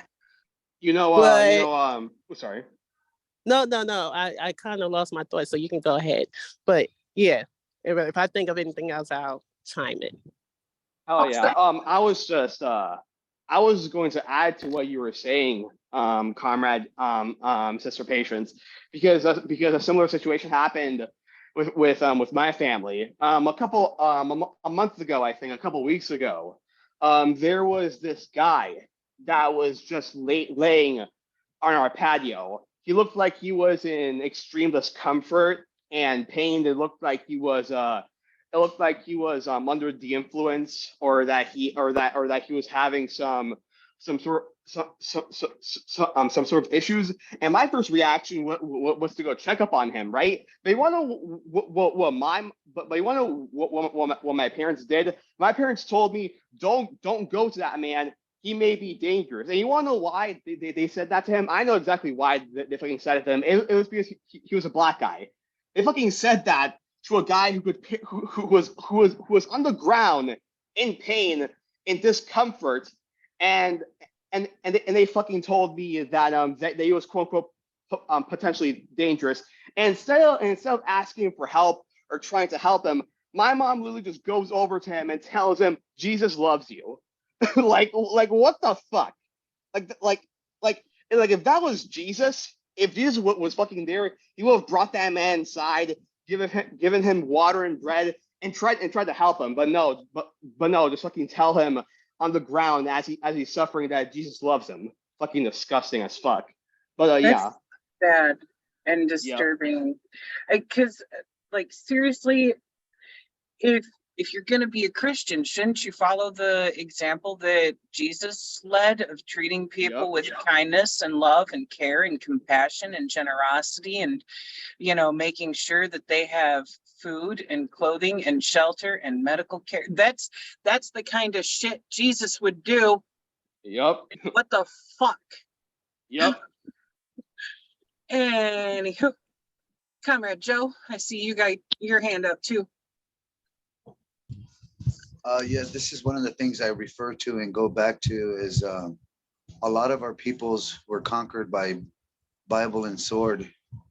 Yep. And if we're going to fight that oppression, we have to understand we would have to take up the sword also. And I think Comrade Gabby had brought up Rome.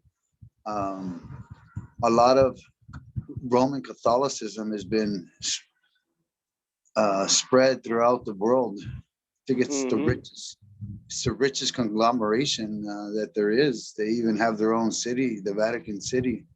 Yep. But I had this one friend that was Catholic and went all the way through high school as a Catholic, and he says the only thing the church taught me is 1,000 ways how I'm gonna die, but they never taught me how I'm gonna stay alive. And because we all our days are numbered, they're short. I mean, we're never promised tomorrow and stuff like that. So there's no such thing as living forever. We know that all too well. But at the same time, let us not be bamboozled. Let us be cautious on what we learn, whether it be through music. And thank you, the comrade. Captain Africa, for stating that to me. And I can see where you're coming from. I was just going on the fact that he kind of did his own movies, and I thought he gave back to the community. So that's why I thought he was, when I mentioned Tyler Perry. But I can understand what you're saying, because a lot of our peoples are depicted in wrong ways, and it makes sense. So thank you for that one. And I think that's all I have to say. Anyone else?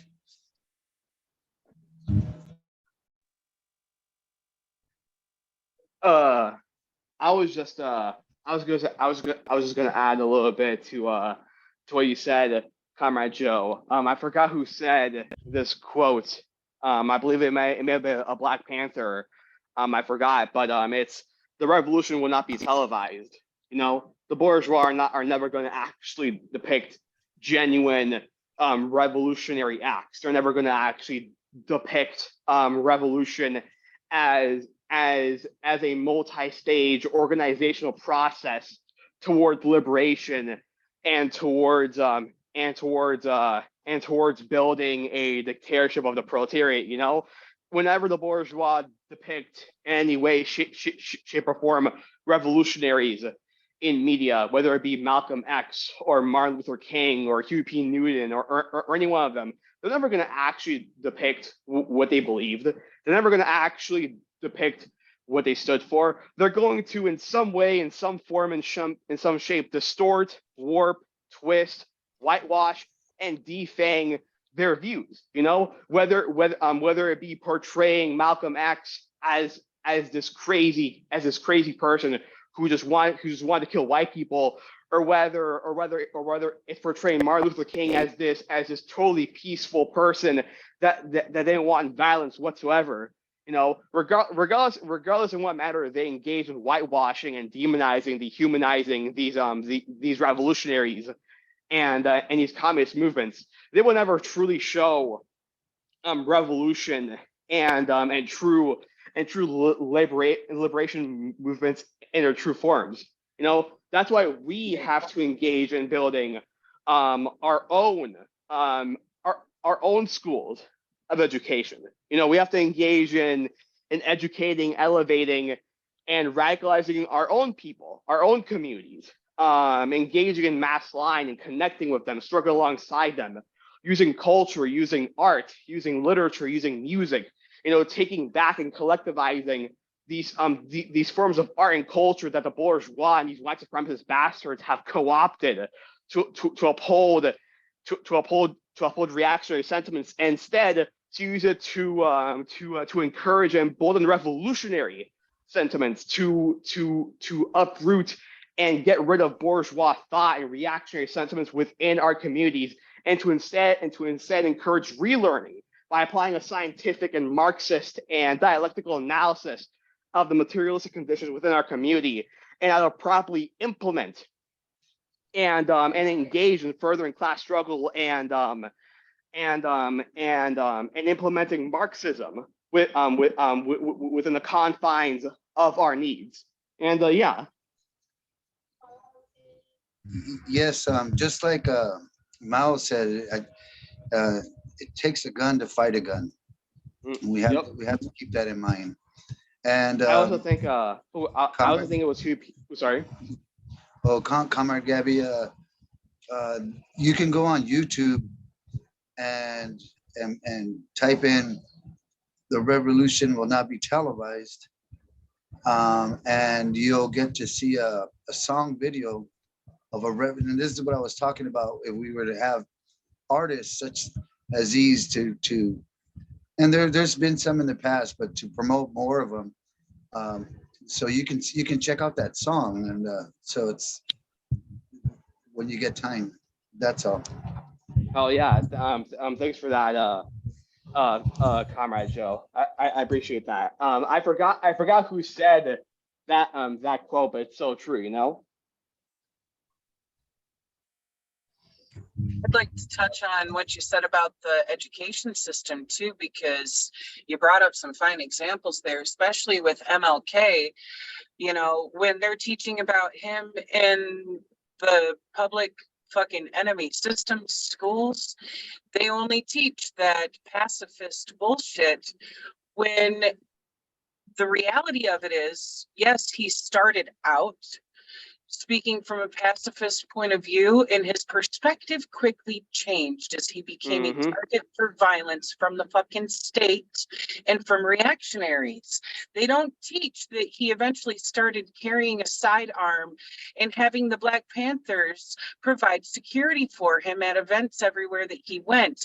They don't teach that he changed up what he was teaching people about in his speeches of, wait a fucking minute, we are being harmed, we are on the receiving end of violence and we have to defend ourselves.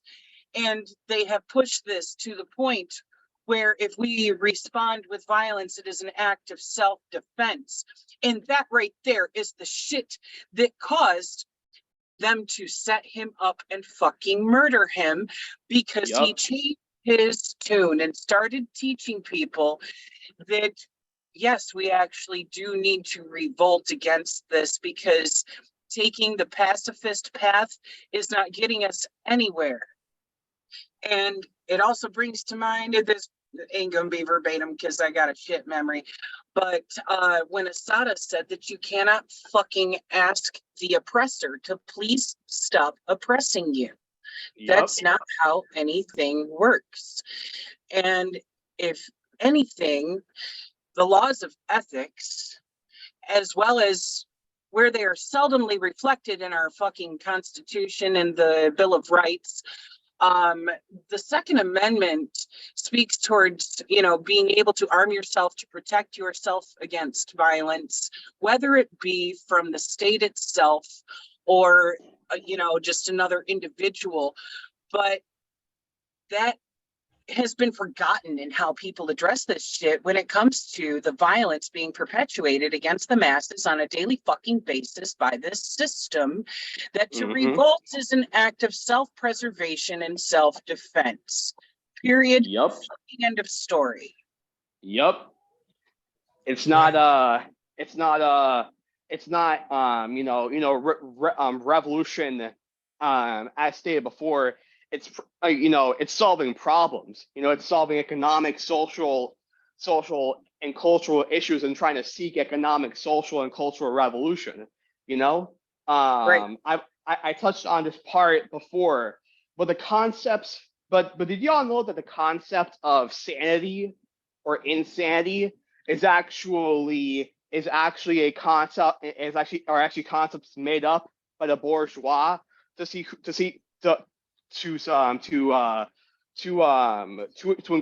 encourage upholding reactionary sentiments. I mean, look at who's considered insane whenever they're depicted in the mainstream media by the bourgeois. Che Guevara, Huey P. Newton, Malcolm X, Lenin, Stalin, Mao. All of these revolutionaries are depicted as insane, quote unquote, crazy people who killed in the millions because they just fucking wanted to. Who is considered insane or sane all depends on your agency, the capital, and whether or not you're willing to uphold white supremacy. Because if these people were just insane monsters, quote unquote, why would you care to see what they actually believed in? Why would you care to actually check what their actual ideological and political leanings were? So the concepts of sanity and insanity is an ableist concept, and it's tied down to whether or not you directly uphold or are against the contradictions of capitalism and white supremacy. And Well, it shows there where people have a fundamental lack of understanding scientifically of how these things actually apply. There's a world of difference between, are you suffering from dementia or schizophrenia that do in fact separate your mind from what is happening in reality? Sure. Does that apply to people who just have a line of thought that doesn't align with the fucking status quo? No, it does not. And so they have used that to demean and invalidate people's stance when they go, wait a minute, this shit in this system does not fucking work for everybody. This works for the few who are on top, who are using this system to exploit the fuck out of everybody else here. And they want to pretend as if it's insane to go against that status quo, that system. And it's like, no, what's really fucking insane here is that they think that we should abide by that system and just accept that this is how shit is. It's fucking insane to think that we merely exist to produce capital and profits for wealthy motherfuckers who want to keep us enslaved as wage slavery, since, you know, they outlawed the personal ownership of other human beings unless you're a fucking corporate prison. You know, they've used other means to keep people basically in an open air prison. That's what this fucking country is. And with every fucking turn you make being a risk of being thrown in the literal prison and being straight up enslaved, because you're only getting paid pennies an hour for hard labor that anybody else that they were to hire they would have to pay them 20, 30, 40 bucks an hour for some of this shit like construction work and whatnot that they're making prisoners do. But all of this comes down to them gaslighting the fuck out of the masses to think we're insane, to understand that we exist for more than just producing fucking capital, that maybe, just maybe, we should only be having to do as much work as is necessary to actually provide our means for survival, not to make sure that some fucking cunt out there like Jeff Bezos can buy another fucking yacht. Yep. How Beautifully fucking said. state that we don't exist to provide that bitch with another yacht? Oh my God, we must be crazy. Yeah, we must be insane. Yeah, they painted in that manner to try to invalidate it in the eyes of the masses and to inspire those reactionary sentiments that are individualistic, that go back to ideology that is fucked because it comes from manifest destiny shit. And ties in with the pull yourself up from your bootstrap type shit, because people don't even fucking grasp that the whole reason why that term even came into existence is because it was mocking the ideology of individualistic bullshit, because you literally cannot pull yourself up from your bootstraps. Put your boots on, bend over, grab them fucking bootlaces and pull up and see what happens. Is it going to lift you up? No, it's going to pull the top half of your body down.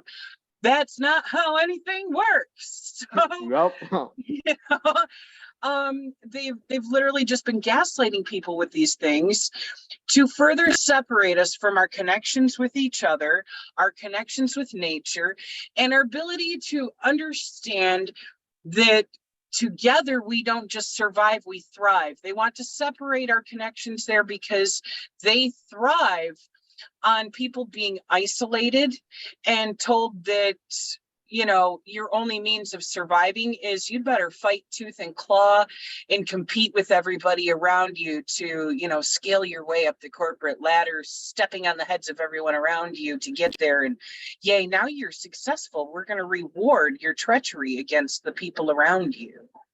And it's all fucked. In the words of George Carlin, it's all bullshit and it's all bad for you. Comrade Joe, I see you got your hand up. Love that. Yeah, Comrade Zen, you had mentioned DeSantis and all the little trouble shit he's making over there in Florida, and probably gonna try to lead that as an example to other different states. But there's 5 protesters, I believe. I forget what they're called. I think there's 5 or 6 protesters that have been incarcerated that are going to be facing lengthy prison stays. Have you all heard about that? Or because they barely sent the information to me last night, but they sent it to me and I can't reshare it.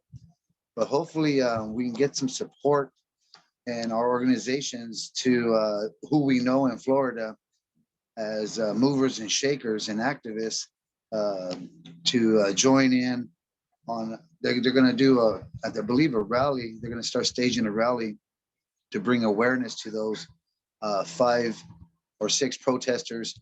I believe they were protesting for the education, for what do you call it? Ethnic studies, and also the I don't know how it's worded, but for the two-spirited things that DeSantis trying to take away from the schools also. And they're not they're gonna need some support. Mm-hmm. So I'm gonna try to get that information, and I'll send it to you. I'll send it to you, Zenit and Gabby, and then maybe you guys can share it on our group chats. I don't know how to do all that, and then see what kind of support we have in Florida, because it's in the making. If the file, I'm sorry, Connor. I should say if the file's not shareable, if you can just screenshot it and send me the screenshots, we can definitely kick that around and raise awareness. I was unaware of the case, so thank you. Same. Okay. And then before I shut up real quick, let us not forget that school to prison pipeline that they still have, and let's stay strong towards that and bring awareness to that in all our communities. And that's all I had to say. All power. I'll screenshot it. All power to the people. Honestly, what's happening in Florida is really scary. You know, if Ron DeSantis, if he becomes president, it's gonna be a fucking bloodbath. It's gonna be an absolute fucking slaughter if he becomes president. Not saying that things would be better if he wasn't president. No, of course not. Regardless of who's president, they're both just going to uphold white supremacy and their own class interests. But Ron DeSantis is basically just Trump, but 10 times fucking worse. And you know, it's just fucking scary to think the shit that motherfucker would do here if he became president, because the shit that he's doing in Florida, if he becomes president, he's gonna try doing that shit throughout all of the US. You know? Right. Scary as fuck. And that's the thing that I really hope that a lot of people start to wake the fuck up and realize, because, okay, look at the shit show that's happened since Trump became president. It would be a million fucking times worse after dealing with DeSantis.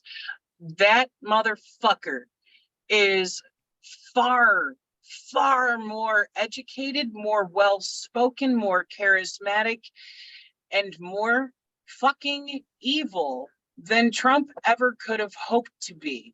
DeSantis was a JAG attorney, so he's got decades of experience spinning bullshit to twist people's minds and convince them that the horrible shit he wants to do is somehow good for them and good for the fucking community, when actually what he's wanting to do is Nazi type shit. Yup. It's fucked up. The guy is super coercive and dangerous. It's saddening and sickening already to see how many people jumped behind Trump and his fucked up rhetoric that was nothing but racist, sexist, homophobic, you fucking name it. But to see so many people trying to praise DeSantis as, oh my God, he's such a good governor, we should have him as president. And it's like, listen, you reactionary fucks, you're just showing your hand that you're of the same type of bigot, that you'd like to eradicate anybody who's fucking different from you and make it illegal for them to exist. When the fuck are these people going to learn to stay in their own fucking lane of your rights end where the next person's begin? Like, how dare you think that you have the right to self-determination that goes beyond self to determine what other people can do in their life? Now you're violating their autonomy and their self-determination to try to tell people, oh, you're trans, you don't get to exist in this state, we're going to outlaw you, we're going to arrest you. I saw some shit on the bills that he has been trying to push through that even goes so far as like demonizing women who have short hair, that if you have a short haircut that you must be trying to, you know, be a man, and all this ridiculous fucking shit. And it's like, go try to tell that to all the, you know, elderly snowbirds that come down there, because most elderly women cut their hair short just so it's easier to maintain. Hell, I'm 41 and I've got short hair because it's easier to maintain and easier to deal with the fucking heat out here. But you know, doesn't change the fact that I'm a cis woman. But if I were to go to Florida right fucking now, somebody might try to arrest me thinking that I'm trans or something because of my haircut. What? This is fucking ridiculous that, Yep. you know, they're pushing this shit of you must dress and cut your hair and all that other shit in a manner that we perceive as aligning with your gender. And it's like, get the fuck out of here. I'm gonna wear what the fuck I want, and I don't care if you find it womanly or not. Fuck off, mind your business. You know? Go ahead, Comrade Joe. I see you threw your hand back up. Yes, it's called the Tampa Five. I send you, Comrade Zen and Comrade Gabby, a screenshot of it. Okay. If you guys can look into it, and then Just got it. I know there's, or maybe if you guys can post it up on here for the other comrades to see, because we're gonna be taking action on it, and because there should be no political prisoners. I work for Leonard Peltier, but these college students don't have no right to be facing lengthy prison systems for standing up for their rights, and I'll be damned if we're not going to do something about it, or at least attempt to bring it into awareness and attempt to do something about it. And I know, Comrade Gabby, you are in Florida, but Yep, it's called unfortunately. the Tampa Five. So you guys can probably look into it on your own, and then if you guys can put it out there, I would appreciate it. And we'll gather up some consensus, and when we're going to do a rally date, so that we know this is the time to all stand up. That's all. Oh yeah. All power. Thank you, Comrade. Thank you, I'll Comrade send Joe. that out. Once we wrap things up here, I'll get that kicked out on for many to try to draw some support for the comrades down there, because it's fucked what they're facing simply for standing up for human rights for people to just fucking exist how they are without being harmed. There's no excuse for this shit of them trying to make it an arrestable offense to, I don't know, being a man wearing a skirt, or be a woman with short hair, or any other fucking ridiculous shit, because they seem to think, quote unquote, always tell of you know what your actual gender is. And it's like, oh my fuck, you guys are so uneducated about gender being a spectrum. Even biologically, you know, it is a spectrum, not a binary. It's never been a fucking binary. Never has. And if I can reiterate, they're facing lengthy prison systems, and this is what I was talking about a little while ago. It's the whole school to prison pipeline. Of course, they targeted the youth. As soon as they get to junior high, you look different, you dress different, your hair is too short, your hair is too long, or whatever your hair looks like. They target you, and it starts from there. And then that's why it's really important. I stress that it's important, because these are some young college students, and they don't have no business facing those lengthy prison systems whatsoever. That's all. Right. They're standing up for human rights. Let me say something real quick. Go ahead. I'm sorry I had to leave now, because they're gonna put a air conditioner up in this room here. And they, you know, there's gonna be a few people that are gonna be in here working for the next half hour. So I'm gonna have to leave. But listen, I enjoyed the meeting, and I'll see you soon once again. Awesome. Power to the people. All power. Oh yeah. Thank you for joining us today. And it's okay, we're at about 2 hours and 15 minutes at this point, so we should wrap up soon, so the video's not too long. But I've loved hearing everybody's thoughts today on all of this. Thank you for joining us, and thank you all for your input and insight. All power. All power. Everyone, thank you so much for being here. Seriously, this is the most people that have come to this book club, and seeing 10 people here really brightened my day. Like, y'all, it really made me happy. I really hope that we can keep up with those numbers, and hopefully soon we can even have 20 or 30 people. on here. It would be amazing. But all power, and I love every single last one of you guys.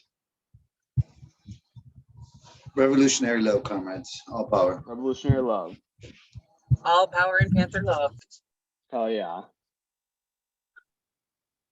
All power. We'll see y'all next week.